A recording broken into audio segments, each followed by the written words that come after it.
¿Qué consecuencias y alcances tendrá la sentencia por el caso de genocidio? De eso hablaremos esta noche con la etiqueta SF Sentencia. Pero antes los dejo con la nota del día.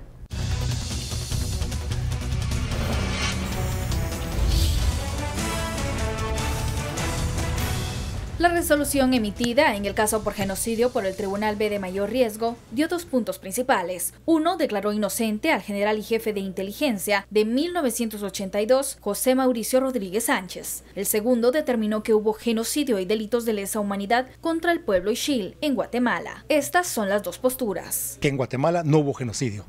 En segundo término, manifestar que efectivamente la resolución emitida ayer por la noche por parte del Tribunal de Sentencia Penal indica claramente que el Ministerio Público no logró demostrar la responsabilidad penal del general Rodríguez Sánchez. Efectivamente, trae esta sentencia es que se confirma la sentencia del año 2013 emitida por el Tribunal A, quien también en el diligenciamiento de la prueba considera que efectivamente en Guatemala sí hubo genocidio y que se logró demostrar con los medios de prueba que se presentaron al debate. Al poder analizar la parte resolutiva, puedo ver que es incongruente, porque si bien es cierto que por una parte manifiestan que el general Rodríguez Sánchez es inocente de todo el cargo y por eso se le absuelve, también manifiestan en una parte resolutiva que Guatemala posiblemente puede haberse cometido el delito de genocidio. Hay incongruencia porque desde ningún punto de vista, según la teoría penal, usted puede sindicar a alguien y sentenciarlo y absolverlo de la comisión de un hecho delictivo y que el delito persista por sí mismo. Porque estos básicamente son delitos de trascendencia internacional y son de trascendencia internacional porque afectan no solamente la dignidad del grupo étnico Maishil, nos afectan a todos y a todas. Nosotros ahorita en el caso como tal, caso por genocidio, todo el alto mando que en su momento fue ligado a proceso, los tres generales ya han fallecido. Hablamos del general José Efraín Ríos Montt, de Óscar Humberto Mejía Víctores y de Héctor Mario López Fuentes. Ellos tres ya fallecieron.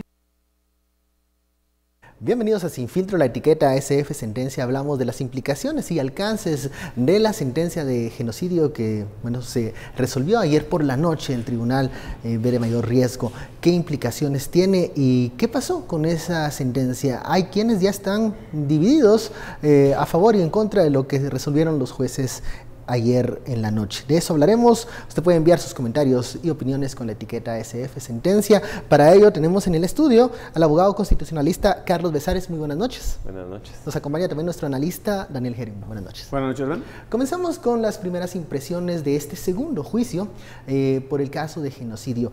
¿Qué implicaciones tiene? ¿Qué impresiones tiene de lo que se resolvió ayer? Comencemos por aquí, Daniel. Bueno, yo creo que la más importante es que un juzgado establece que existe un delito determinado, que es el delito de genocidio. O sea, después de haber escuchado múltiples testimonios, de haber visto las pruebas, de haber entrado en un proceso de reflexión y categorización, dicen, hay genocidio, hubo genocidio, en los años 80, desde el 81-83, en el territorio Ixil, al pueblo Ixil. ¿Por qué? Porque existen masacres, existen desplazamientos, existen toda una serie de hechos que prueban que hay genocidio. Y eso es algo importantísimo para el país. O sea, es algo crucial para... Ahora, Daniel, minutos después de la sentencia y horas después, varios pronunciamientos que negaban lo que el tribunal había resuelto, incluso pero eso puede organizaciones. pasar en toda sentencia. O sea, hay un derecho que es, bueno, no estoy de acuerdo con lo que están diciendo los jueces, y eso se puede discutir perfectamente. Uno puede entrar a valorar si de verdad encaja en la tipología de genocidio, o no, o en realidad hay que llamarlo de otra manera, o alguno por ahí que está diciendo que todo es mentira y nuestro presidente del Congreso de Diputados diciendo que todo esto es por el resarcimiento. O sea, ahí se valen, digamos, las distintas posturas sobre esta sentencia, pero no es cosa menor que un juzgado haga ese ejercicio y llegue a esa conclusión. Para mí eso es algo que tiene que sentar las bases de la discusión posterior. Estés a favor, estés en contra, le pongas los matices que quieras. Esto es algo muy importante y al final es que hay que hacer una reflexión sobre lo que pasó y no pasaron cosas pequeñas y es negar que hubo toda una serie de hechos que son atroces, creo que nos hace mucho daño como país. Carlos, las impresiones de esa sentencia, hubo gente a favor y en contra. Ayer en la audiencia, al finalizar, algunos no estaban de acuerdo en que, si bien es cierto, se confirma el genocidio según el tribunal, pero tampoco hay un responsable. A ver, yo creo que tenemos que retroceder al primer juicio de genocidio y ahí lo que Mayo vimos, 2013. Mayo 2013 vimos una plataforma fáctica muy bien construida para toda la plataforma operacional del ejército, pero no para la planificación, y es por eso que los jueces en ese momento determinan: Ríos Montt es culpable, el general Rodríguez Sánchez es inocente. En el segundo juicio no podía variarse la plataforma fáctica de aquel primer juicio, fue la misma plataforma fáctica que entró a discusión. Y entonces de esa plataforma fáctica dicen: yo tengo por probado que existió el delito de genocidio. ¿Por qué? Porque el ánimo de exterminar a una población sí quedó probado en este tribunal. Sin embargo, el hombre que tenemos acá enfrente no es el que lo cometió. Y por lo tanto lo declaro inocente. Esto tiene dos consecuencias inmediatas. El general Rodríguez Sánchez, como exsindicado, no va a querer apelar esta decisión del tribunal porque sería retrotraerse otra vez a la acusación y a la misma situación jurídica de hace 7 años. Entonces, aquí él, yo si fuera su abogado y siendo un buen abogado le diría: no, no vale la pena apelar porque usted salió inocente.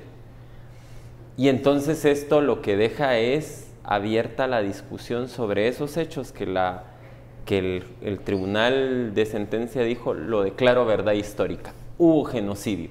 Y ahí empieza, y comparto con Daniel, en cuanto que toda sociedad tiene que debatir acerca de este tema. Lo que no podemos negar, digamos, son las atrocidades que ocurrieron en esa área.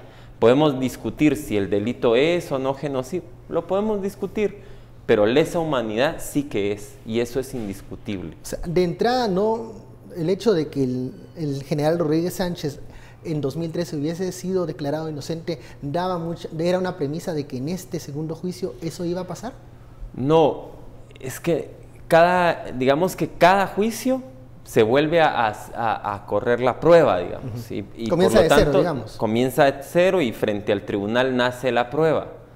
Sin embargo, lo que yo estoy afirmando es que la acusación no variaba, era la misma que se conoció en 2013, porque en realidad lo único que hizo el amparo fue retrotraer a inicio de juicio. Entonces la plataforma fáctica de hechos que se iba a probar al tribunal no podía variar, era la misma. Y en esa plataforma fáctica que se presentaba, estaba muy bien identificado todos los papeles operacionales del plan, pero en ningún momento fue precisa en quién lo planificó. O sea, nunca se dijo el general Rodríguez Sánchez dio tantos datos y por lo tanto se hizo el plan Sofía. No, esto no estaba en esa plataforma fáctica. Entonces, desde mi perspectiva, también hubiera sido un injusto que se le hubiese condenado de algo que no estaba dentro de esa plataforma. En algunos mensajes con la etiqueta SF sentencia preguntan si esto entonces es justicia a medias, al no haber un responsable. Es que, a ver, por ejemplo, si en un bus asaltan, hay un robo, capturan a X y a Y y los ponen frente al tribunal, el tribunal podrá establecer si hubo un robo, pero X y Y no participaron en ese robo. O sea, tampoco sería muy malo con las víctimas negarles que existió el delito, ¿no? Y esto es lo que está haciendo el tribunal está reconociendo, sí hubieron estos excesos, sí hay una intencionalidad, sí existen las masacres, sí existen los cuerpos, sí sus familiares están muertos, o sea, lo reconocemos, como Estado lo reconocemos, pero este hombre que tenemos al frente no es quien lo cometió. O no podemos probar. O no podemos probar que él fue el responsable. ¿Verdad? Es más, hay un dato que durante el juicio, en realidad, si uno revisa las grabaciones, y eso porque yo estuve en algunas audiencias, el general Ríos Montt dice: yo no tendría que estar aquí, y casi veladamente dice Kilo Ayuso y Otto Pérez Molina son los que deberían de estar aquí. Todos estos temas son los que abren esta discusión, digamos. Bueno, vamos a la primera pausa, regresamos. La etiqueta SF Sentencia, hay muchos mensajes que preguntan estos detalles de la decisión de ayer del tribunal. Volvemos. Luego de este histórico juicio, ¿qué viene? ¿Cuál es la reflexión que se debe hacer?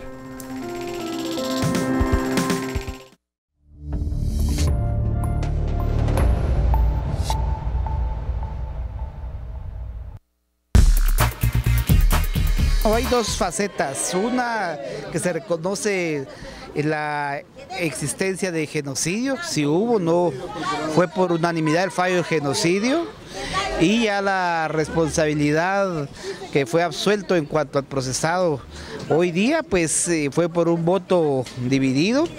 Ya las partes estarán en su derecho de apelar, y si así lo es, pues ya sería una sala jurisdiccional la que ratifique, confirme o revoque el fallo hoy emitido, y habrá que estar pendiente qué hacen las partes, pero sí se valora el hecho que hubo un reconocimiento al genocidio que cometió el Estado guatemalteco en contra del pueblo de Chile. Por la gracia de Dios se comprobó una vez más mi inocencia.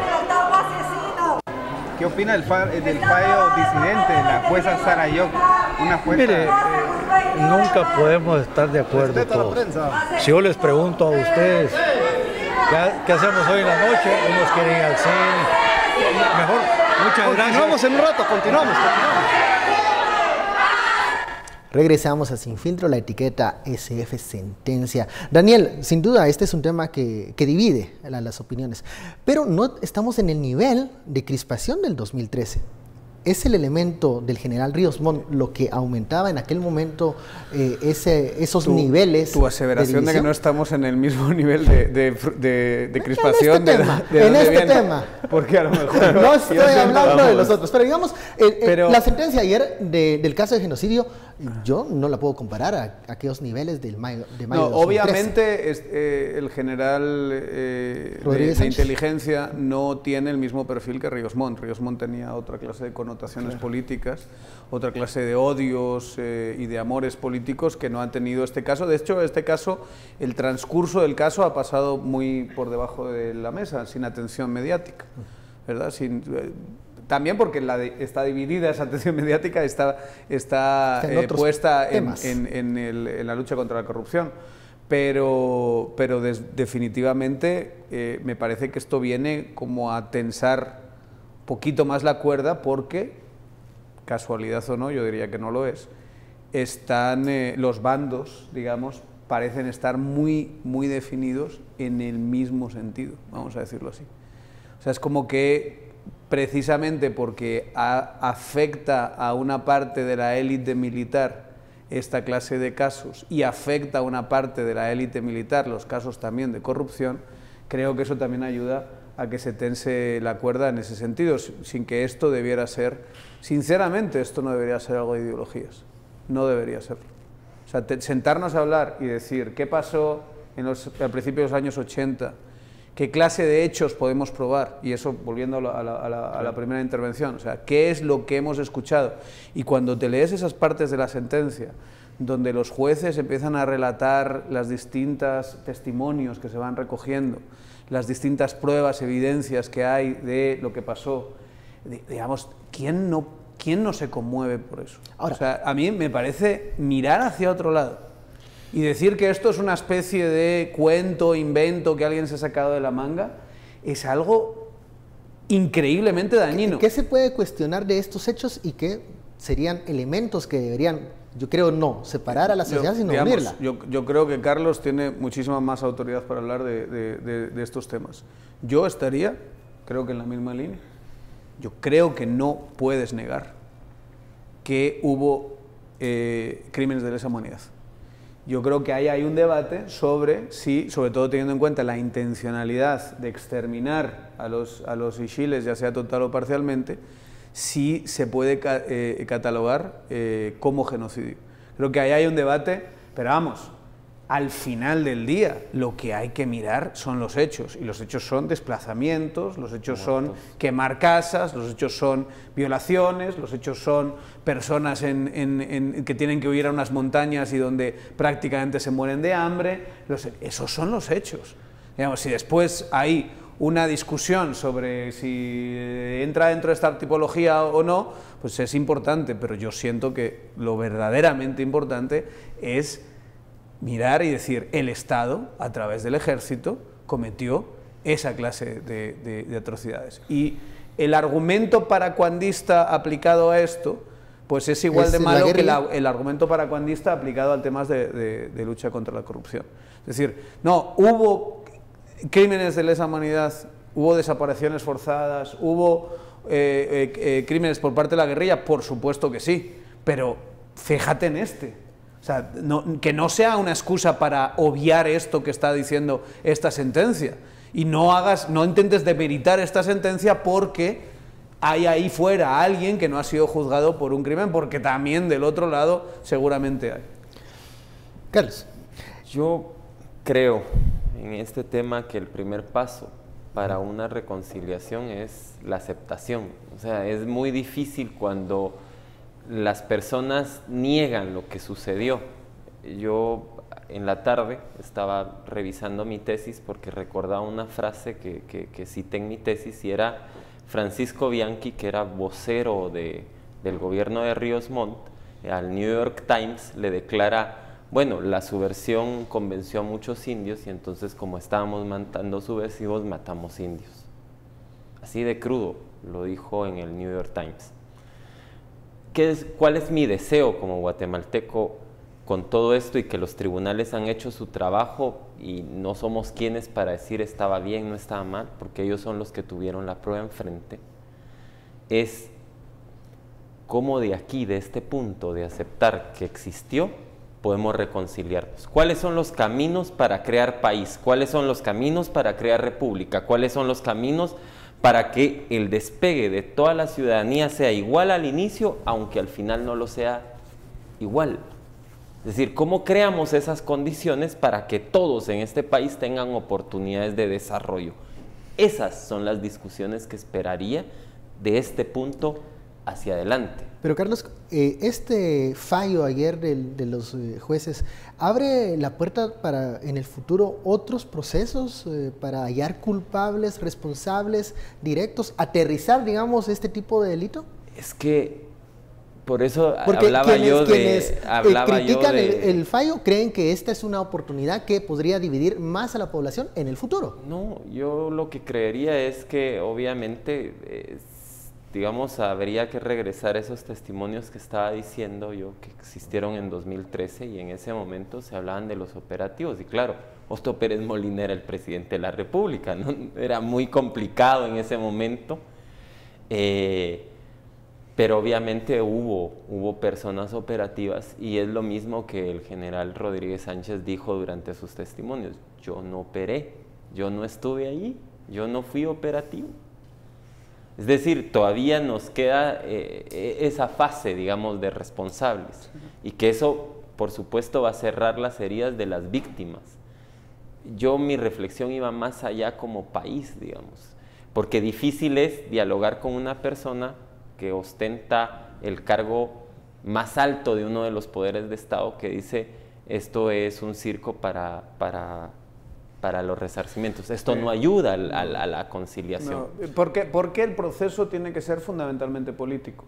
O sea, que hay una parte que obviamente es jurídica, pero que si queremos hablar de resarcimiento, de reconciliación, de transición, de transición para mirar hacia futuro, pero no olvidar el pasado. O sea, no es borrón y cuenta nueva, no se puede hacer eso, porque todo lo que sabemos sobre estos procesos lleva a que haya mayor resentimiento en la sociedad y que al final ese trauma postconflicto acabe saliendo. O sea, tienes que hacer esa transición hacia futuro, pero reconociendo el pasado, reparando el pasado, ¿no? Sanando el pasado. Y ese proceso es un proceso político. no es un proceso jurídico. No se puede solucionar, igual que no se puede solucionar exclusivamente con lo jurídico la corrupción, y necesitamos reformas, necesitamos acción política, proyectos políticos, esto es un poquito lo mismo. Pero necesitamos un liderazgo político, un proyecto político que piense en esto, que sea consciente del texto que escribieron los jueces, que obviamente vea también a esas otras víctimas que todavía quedan de las masacres, digamos, de distintos pueblos, pero que también se fije en las víctimas que fueron desaparecidas por la guerrilla, que fueron asesinadas por la guerrilla, y que con eso en mente empiece un proceso que, insisto, es político, que pueda ayudar a, de alguna manera, ahora, pero no me dejarás mentir, Daniel, pero el debate actualmente o los argumentos de ambos bandos cuando se tratan estos temas muchas veces se van a los porcentajes de quiénes fueron los perpetradores de los crímenes y se ningunea de uno o de otro bando a las víctimas. Ese debate de por sí no ayuda para arrancar un proceso de transición. No sé, a mí me parece un tema sumamente difícil, la verdad, y uno se queda un poquito sin palabras a la hora de, bueno, ¿cómo abordas esto? Yo siento que si toda una víctima, digamos, pongamos por caso, tú tienes una víctima de la guerrilla, cuyos padres fueron desaparecidos, y le dices, ya, pero tú perteneces al 10%, pues mira, no duele menos, digamos, eso. Porque yo estoy en el 10% supuestamente. Lo mismo del otro lado, si tú tienes una serie de víctimas y les dices, nada, están ahí para el resarcimiento, como tan irresponsablemente ha sido ese títere que tenemos por presidente del Congreso, que no es presidente del Congreso, en realidad, que es alguien que estaba puesto ahí de forma decorativa y que políticamente no importa demasiado en estos momentos, ¿no? Pero que le gusta de alguna manera tirarse esta clase de comunicaciones porque le debe llenar ciertos vacíos. ¿Y mandará un mensaje a una base o a algún grupo? Supongo que también están pensando en las elecciones y en apelar a un público determinado que puede sentirse atraído por algo, un mensaje como ese, pero ninguna de las dos cosas va a ayudarnos al resarcimiento. O sea, ni tirar porcentajes, ni hacer de menos porque formas parte del solo el 10%, que es muy poquito, ni desde luego hacer lo que hizo el presidente del Congreso y hacer de menos el dolor de unas personas diciendo que es un negocio o algo así, ¿no? O sea, es un muy mal comienzo. Yo creo que hay que ser conscientes de que más allá de la importancia de los porcentajes, hay una importancia de las víctimas. Empiezas por las víctimas. Y yo, digamos, lo decía hoy en Twitter, cuando ves, es muy interesante ver la POP y ver las encuestas que hay con respecto a estos temas. Obviamente una encuesta no soluciona la verdad, pero creo que sí genera una base a la que apelar, porque tú tienes siempre que hacer este proceso político con el público, con la ciudadanía, y esa ciudadanía ve de forma muy mayoritaria que esto fue un conflicto donde los dos bandos generaron violencia.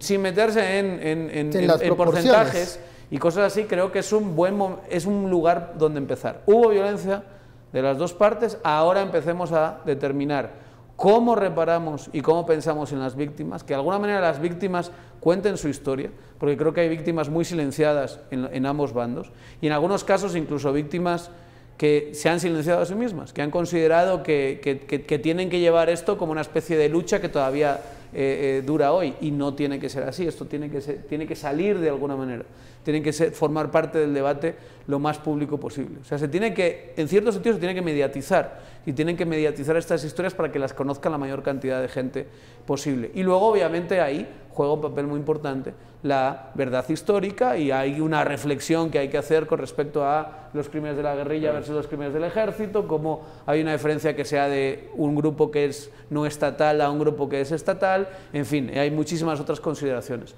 Pero si no empiezas por las víctimas, acabas en estas discusiones bastante estériles de porcentajes que yo creo que hacen bastante de menos el dolor que hay en este país. Vamos a una pausa y regresamos con este mismo tema. Seguimos profundizando en las implicaciones de la sentencia en el caso de genocidio. ¿Qué puntos de reflexión luego de conocerse la decisión del Tribunal de Mayor Riesgo B?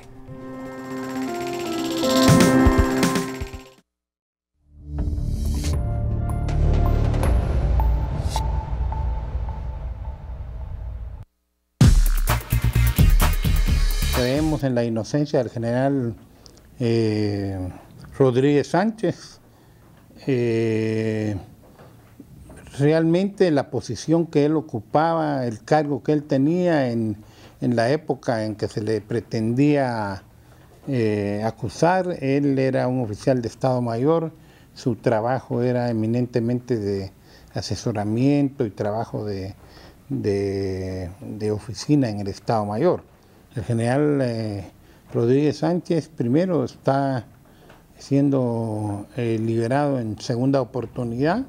Él ya había sido absuelto en el primer juicio que la Corte de Constitucionalidad anuló y vuelve a ser otra vez. Es una forma de entender para nosotros de que el primer juicio tenía la razón, ¿verdad? Lo más tranquilo para nosotros es que el general Rodríguez está liberado de esa responsabilidad y el delito de genocidio será otra cuestión que yo más lo considero de carácter político. Regresamos a Sin Filtro, gracias por su sintonía. La etiqueta SF Sentencia. Le pregunto a Carlos, hablabas en el primer bloque de esta plataforma fáctica que coincide con aquella en 2013, pero en este momento no tenemos la presencia física del general Ríos Montt. ¿Qué hubiese pasado si el general estuviese frente a la justicia el día de ayer? Bueno, a mí no me gusta analizar con los hubiera, porque los hubiera son miles de posibilidades. O sea, puede ser que haya perdido apoyo político debido a la problemática que tienen estos sectores por sacar CICIG, como le han dejado de prestar la atención a este tema como lo tenían en 2013. Ahorita toda su fuerza está centrada en otros temas. Puede ser que en realidad hubiera llegado tan desgastado físicamente que no hubiera sido posible llevar a cabo el juicio. Y hay tantos factores que difícilmente podemos prever que hubiera pasado. Lo que me queda a mí en el recuerdo es cómo fue aquel juicio de 2013, lo que se dijeron los que pasaron a ese estrado, fuera las víctimas, digamos los del ejército que estuvieron ahí sentados cuando sale el nombre de Otto Pérez Molina a relucir porque él era el jefe operativo, cuando sale el nombre del comandante de base de Quiché, que era uno de los testigos, y que él dice todo el mando estaba enterado. O sea, hubo acusaciones mutuas. Fue interesante cómo se empezaron, y si hubiera seguido más y más, creo que empiezan a quebrarse y a contar cada quien su parte de verdad. Y a echarse la culpa, digamos. Claro, porque este es el otro tema. O sea, ¿cómo asumes que eso sucedió? Porque toda la defensa, incluso social y mediática, fue los vicios formales. Lo que pasó apeló allí, en el 2013. Nadie lo negó. Nadie se atrevió a decir, eso no pasó. El punto de partida, luego de conocer este fallo, para el diálogo nacional, para la transición, para el encuentro entre estos bandos que muchas veces se acusan o se ningunean, como habíamos hablado en el bloque anterior, ¿cuál debe ser? Si hay una decisión, ya este tribunal ha hablado, ¿qué se puede hacer más adelante? Primero empezar a discutir cuáles son las medidas de no repetición. ¿Cómo hacemos para no regresar a ese escenario 1980? El cierre de espacios políticos, la corrupción galopante, acusaciones de unos a otros, y ambos bandos creyeron que la única salida era la fuerza. En esta ocasión, estando en una situación no similar, pero donde empieza a tirar de esta manera la sociedad, es donde nosotros debiéramos de haber aprendido de nuestra propia historia, no repetir aquello y decir, bueno, ¿cuáles son las bases para caminar hacia ese futuro? Si no logramos discutir abiertamente esas bases, si no logramos sentarlas además, y empezamos a hacer una tergiversación jurídica de la República, vamos directo a darnos en la cara. Y dejó una gran lección Europa con la Guerra de los 30 años, porque es así como nacen las convenciones de Ginebra. El punto de partida es que debido a que no sanaron las heridas se fueron a esta guerra de los 30 años que dejó una de muertes y una de horrores, ¿no? Si no logramos superar, podemos caer muy fácilmente en la repetición. Mecanismos de no repetición, ¿qué nos dice eso y qué puede suscitar esa discusión entre los guatemaltecos, entre instituciones, incluso entre sectores enfrentados? Yo solo lo veo con liderazgo político legítimo, digamos. Pensemos, por ejemplo, al margen de las connotaciones filomilitares que puede tener el presidente actual, ¿no? Que claramente, y además lo ha expresado así, ¿no? Ha expresado un posicionamiento muy claro en estos temas. Yo creo que él no tendría legitimidad para poder hacer un proceso político como este. No por otras razones, que no tienen directamente que ver con el tema.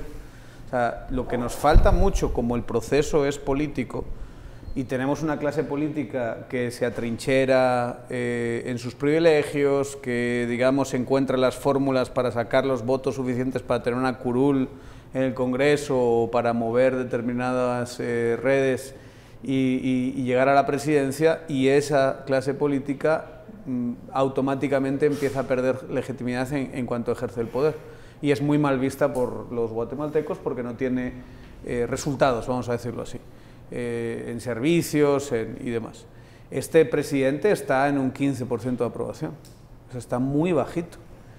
Otto Pérez Molina, para que hagamos una comparación, se va a la cárcel con 10% de aprobación. O sea, estamos con un presidente que le queda un año todavía de gobierno y es un presidente que está muy debilitado en su imagen.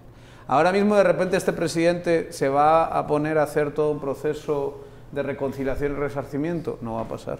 No va a tener legitimidad para hacerlo.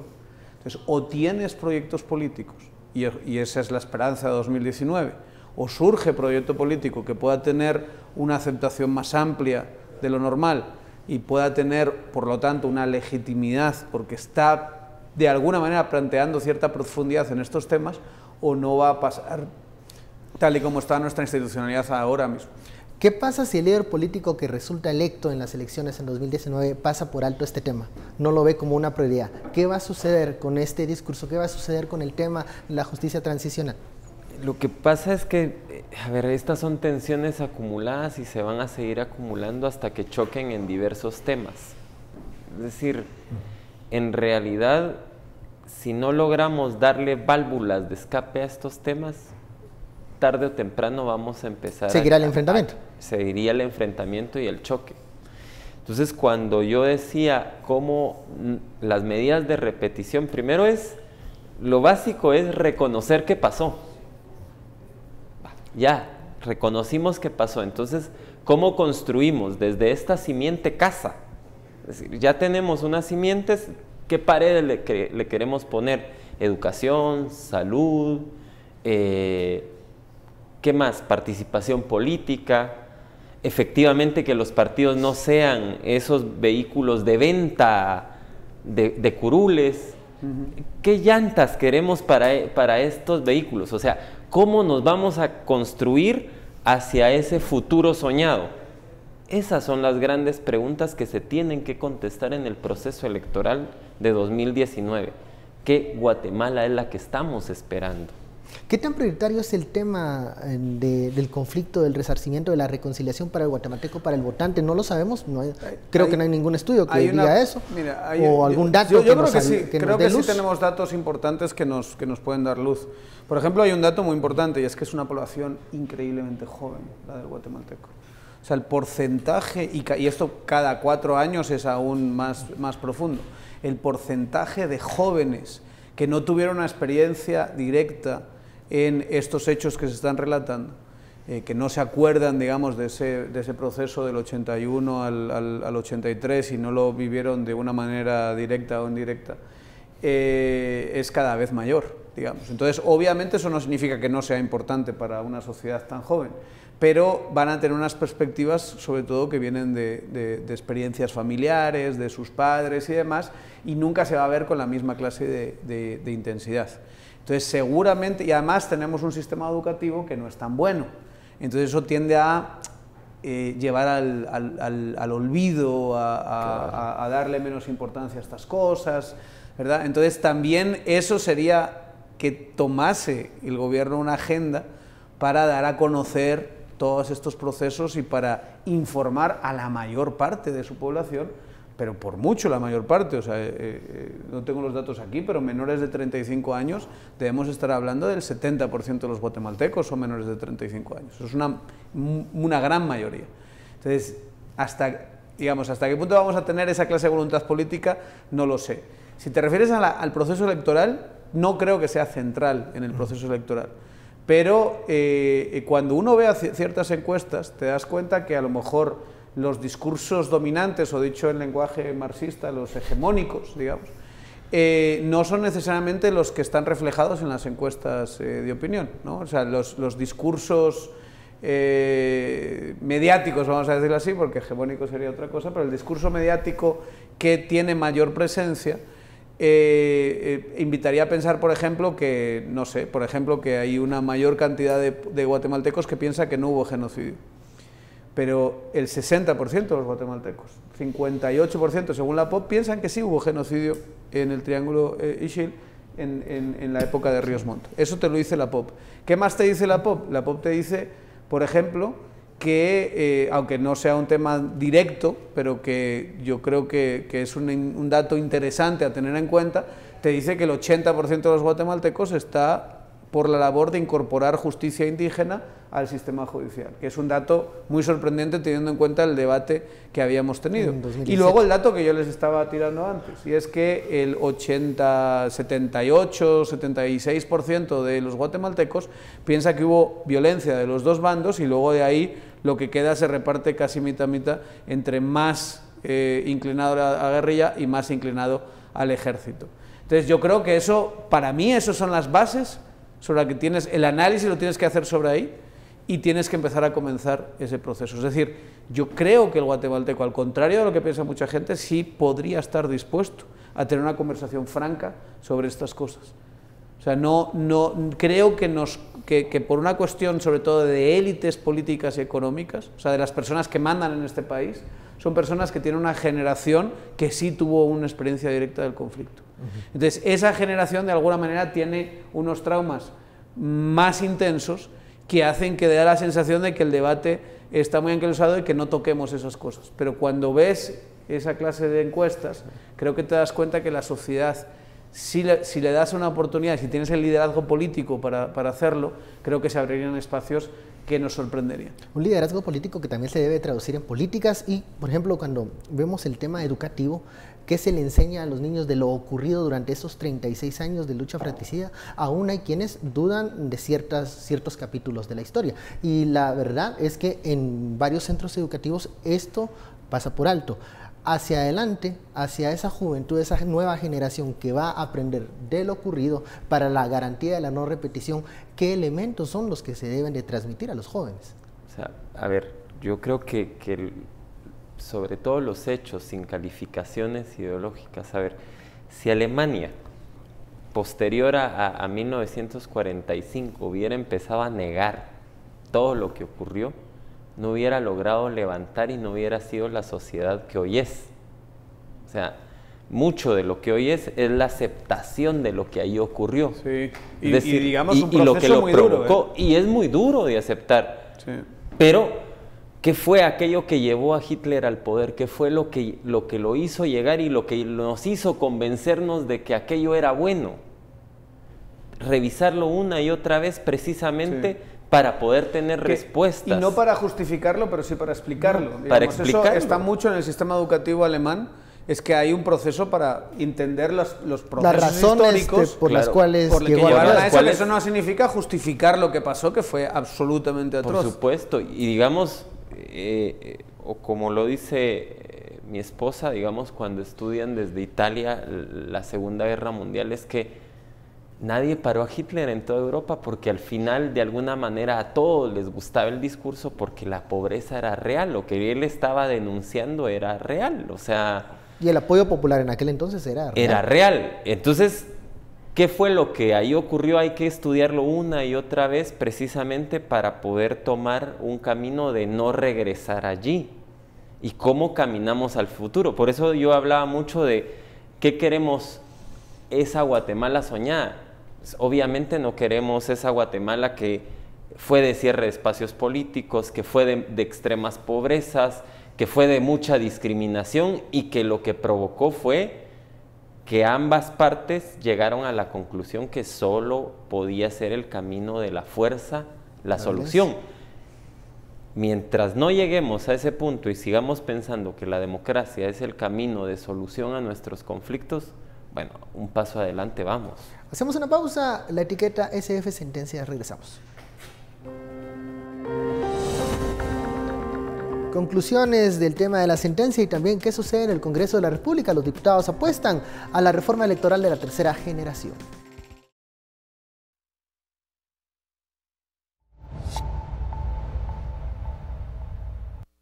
Aprovecha las promociones que Comex trae para ti. 60% de descuento en tu segundo galón o cubeta de Promil Plus. Búscanos en Facebook como Comex Centroamérica. Presenta. Muy buenas noches, bienvenidos a esta emisión de Sin Filtro. Soy Sara Guerrero, un gusto saludarles. Como siempre, es momento de finalizar el informe climático para todos ustedes. Tenemos en pantalla el pronóstico de los próximos 3 días, específicamente para la meseta central. Viernes, sábado y domingo continuamos con precipitaciones. La temperatura máxima la tendremos en 26 grados centígrados alrededor del mediodía y descenderán nuevamente en las horas de la tarde y noche, en donde también tendremos presencia de tormentas eléctricas. Tenemos información referente al sol, sale a las 5:33 de la mañana y los últimos rayos del sol los apreciaremos a las 6:32. Finalizamos de esta manera este informe. Recuerde que continuamos en temporada de lluvia para que usted pueda tomar las precauciones debidas. Feliz noche. Llévate el galón de Real Flex Humedad Extrema a tan solo 240 quetzales. Visítanos en tu sucursal de preferencia. Búscanos en Facebook como Comex Centroamérica. Presentó. Regresamos a Sin Filtro, la etiqueta SF Sentencia. Es momento de las conclusiones. Luego de la sentencia de ayer y de este tema que es controversial, ¿cuál debería ser la conclusión? Muchos hablamos también de punto de partida para reflexiones. Pues que todo este proceso que estamos llevando a cabo como país y que es un punto de inflexión de hacia qué país queremos tener, ¿no? Qué llantas, qué motor, qué carro tenemos y hacia dónde vamos, digamos, con esa máquina, sirva también para entrarle a estos temas y a esta reflexión y aprovechar que tenemos ya una sentencia y una sentencia que está bien argumentada y que puedes cuestionarla porque es parte del proceso. Puedes de alguna manera entrar a debate, pero que seamos serios en que esto que pasó no es inventado. Esto que pasó es grave y hay que ser valientes a la hora de platicarlo. Y también que ojalá en 2019 se nos presenten alternativas políticas que sean responsables y que le entren a esto con legitimidad, porque si no, no vamos a conseguir sanar estas heridas. Carlos. Sí, para mí el punto de partida es precisamente el no disminuir el dolor de ninguna de las víctimas, ni de un lado ni del otro. Por supuesto que esto nos lleve a una discusión franca y abierta, poniendo todas las cartas sobre la mesa, de este punto para adelante hacia dónde queremos ir. Transparentar cada quien sus intereses y sus posiciones, siempre y cuando se encuentren dentro del marco de Guatemala soñada, es que caben. Lo que sí ya no cabe son esos abusos del pasado, son eso que sucedió, eso sí ya no cabe. Ahora, hay quienes pregonan riesgos de que puedan volver a repetirse estos actos a la deriva que vamos. No, yo creo que no y espero que tengamos una sociedad mucho más madura que sepa frenar a este tipo de gente violenta dentro de nuestra sociedad. Sí. Vamos al segundo tema de la noche. Hablando de 2019, los diputados del Congreso de la República tienen pues sus esperanzas puestas en avanzar en el proceso de aprobación de las reformas electorales, esto en la llamada tercera ola, y que incluso algunos de estos artículos, si se llegan a aprobar en tercera lectura y redacción final, pudiesen aplicarse en las próximas elecciones. ¿Qué expectativas, qué escenarios le das a ese calendario, teniendo un Congreso que no avanzaban mucho, a esta, digo yo, ambición de querer culminar el proceso de reforma electoral? Yo creo que hay un interés concreto. Hay algo que puede entrar por debajo. Uno, ¿que es cuál? ¿Transfugismo? Transfugismo. Ese es el interés. No, lo demás es bastante secundario. No, tienen otros, ¿eh? Aparte del transfugismo. A ver, lo que pasa es que se puede leer de manera optimista o pesimista, por ejemplo, lo del secretario general que no será candidato a presidente, ¿no? Es positivo porque deja la participación a otros liderazgos políticos dentro del partido y el secretario general. Hay elementos positivos dentro de la reforma de la tercera generación. Pero lo que pasa es que así deslindas también a tu futuro candidato del financiamiento electoral ilícito, porque será Ye el que pague sobre esos platos rotos, digamos. Este es uno de los temas. El otro tema que nace es que elevan el número de firmas a .50, y con esto lo que quieren hacer es dejar fuera las opciones más nuevas que están llegando con el mínimo exigido por la ley. Entonces, si le elevan de aquí a diciembre, tal vez así los dejan fuera. O sea, ¿no? Menos participación de estas marcas pequeñas, pero que llegarían a participación. Esto sí es un grave riesgo, porque entonces otra vez vamos a tener las mismas fichas electorales dentro de la convocatoria, que serán las que lleguen al .50. Ahora, pronóstico de poder llegar a esta etapa de aprobación y finalizarla con éxito, porque ya tenemos en la marcha muchas de las, en calendario, muchas de las asambleas que los partidos tienen que realizar para 2019. Difícil, porque siempre siguen en esa confrontación 92 el resto, entre que logran muy pocos acuerdos, y para aprobar estas reformas necesitan 105. Como el interés que pueda ser lo que una todas las voluntades. Es el transfugismo. Ese es el eje fundamental sobre el que se dan las demás negociaciones alrededor. Pero el transfugismo es, si lo meten en esta tercera ola, la sociedad puede levantarse. Pero eso es lo maravilloso de todo lo que está pasando ahora. Sí. O sea, se están dando un color descomunal en este proceso. Se están posicionando, ¿no? O sea, todo este mes, ya que estamos cumpliendo 28 días, ¿no? 28 días de septiembre, de la nueva crisis que nos regaló el presidente Morales, ya nos regaló una el año pasado, pues nos regala otra, y estas 28 días de gran tensión, donde han pasado muchas cosas, pero que está esta tensión de alguna manera transversal. Si algo podemos decir es que ha sido tan virulento y están tan urgidos de que haya una regresión, digamos, de la lucha contra la corrupción, que tienen que hacer cosas muy arriesgadas y que se les ve el plumero clarísimamente. Claro, ¿no? O sea, como se dice en buen chapín, se dan constantemente color. Entonces, si en medio de esto, esta clase política, en medio de esta crisis, lo que hace es quitarse el problema del transfugismo, más color no se pueden dar. Miren, señores ciudadanos, si esto es lo que van a elegir después, bueno, nadie puede decir que les engañaron.